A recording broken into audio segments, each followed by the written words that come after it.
Welcome to the ExecMBA Podcast. I'm Brett Twitty, Director of Admissions for the Executive Formats of the Darden MBA, and you are listening to our 5th episode. So this episode is a little bit of a catch-up episode for us. If you have been listening to the podcast for a while, or at least have listened to our first 4 episodes, you know that in episode 2, we sat down with the Associate Dean for DC Initiatives, Greg Fairchild. In episode 2, we shared the first half of our interview with Greg, and in this episode, we'd like to catch up a little bit and share the second half of that interview. So, without further ado, here's the second half of my conversation with Greg Fairchild. So, you've been very much working on things for our class of 2019. I'm sure you're well ahead with your planning for the upcoming year for these leadership explorations.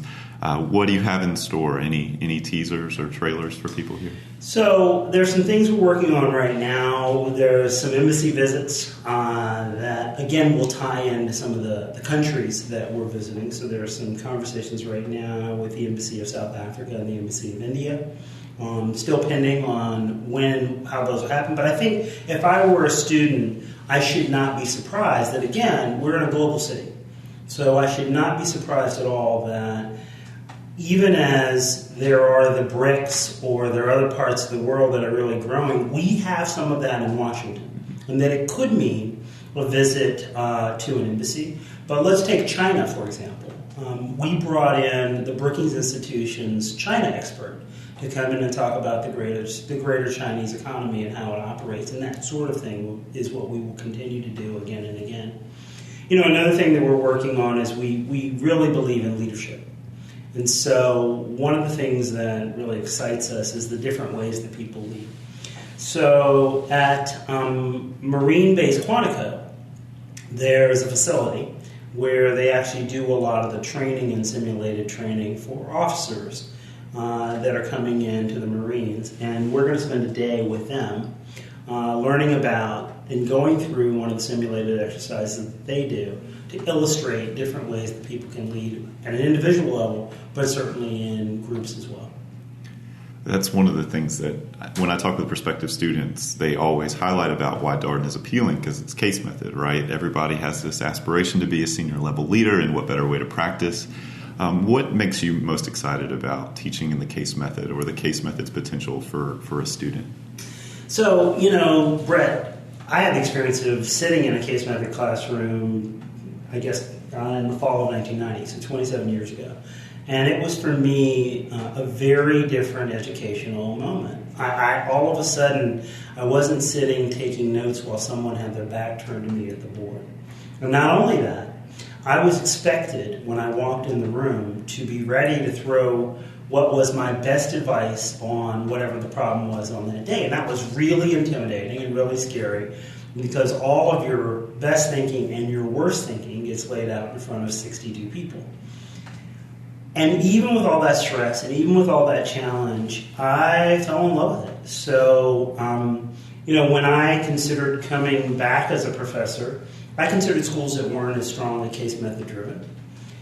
And these are really great schools. But I knew that the classroom experience I had was one that I hoped I could give. And I knew that the way we do it at Darden and a few other schools really provide a great level of, as you said, engagement and a realistic preview of what you're going to do when you go out and work. I mean, when I myself, after I finished Darden, before I got my PhD, I went out and worked in the corporate world at Procter & Gamble.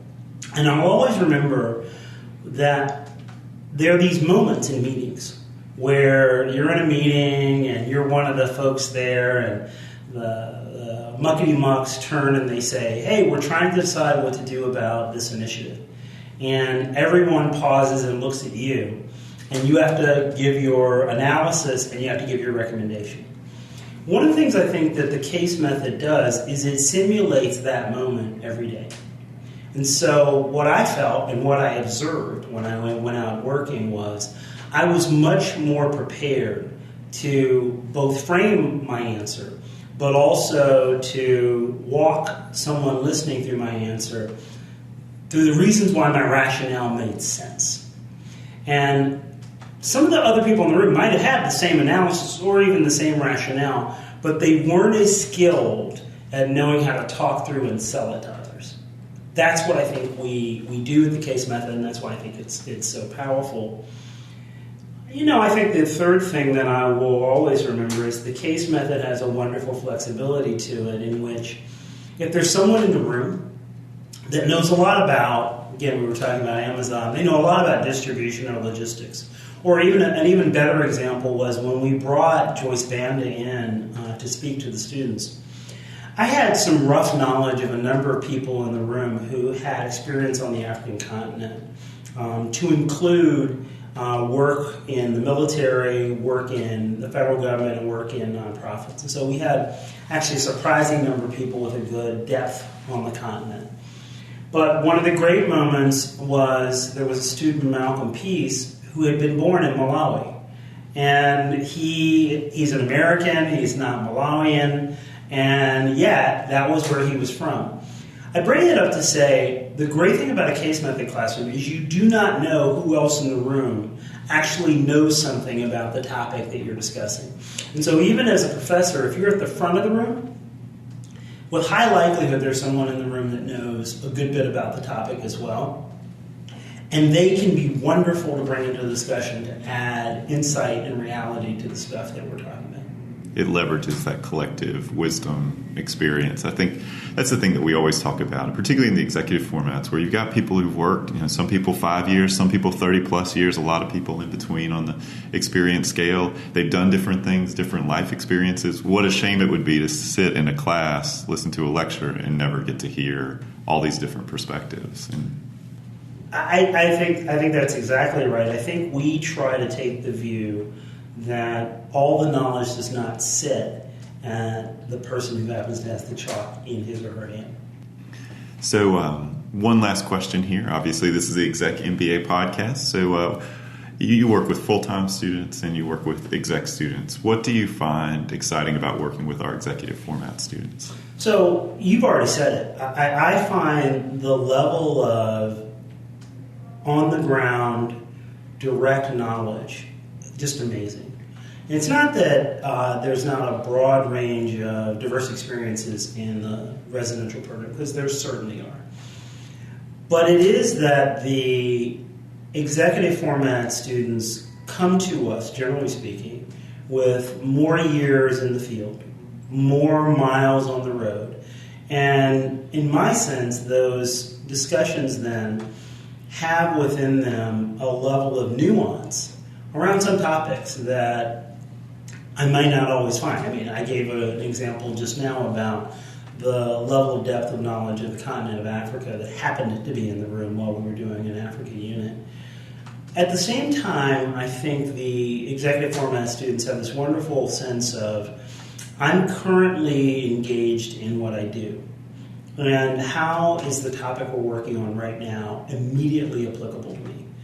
And so it's a little less of this, let's call it prospective view, where with a residential student, and this is just the reality of the program they're in, some of their choices about what classes they take or even what types of projects they will pursue in an independent study, those projects and those ideas will largely be about something that could be beneficial to them at some future state. And it's not that that's not a part of the executive MBA experience, but to a greater degree, you have folks that come forward and say, I am working on this right now. And the stuff we're learning in class at this very moment is useful to me. There are two gentlemen that I'm working with right now in an independent study. And they're doing a project that involves questions of how you frame corporate social responsibility initiatives to organizations that really don't have corporate social responsibility programs. This idea that it could be important to consumers, but as important to consumers would be selling it within the organization. And this is a very live project for them. Another person is working on a project of explaining what digitization really means for companies. He's a consultant, and he's working on a project on ways that his consulting firm can provide more services in what people are calling digitization.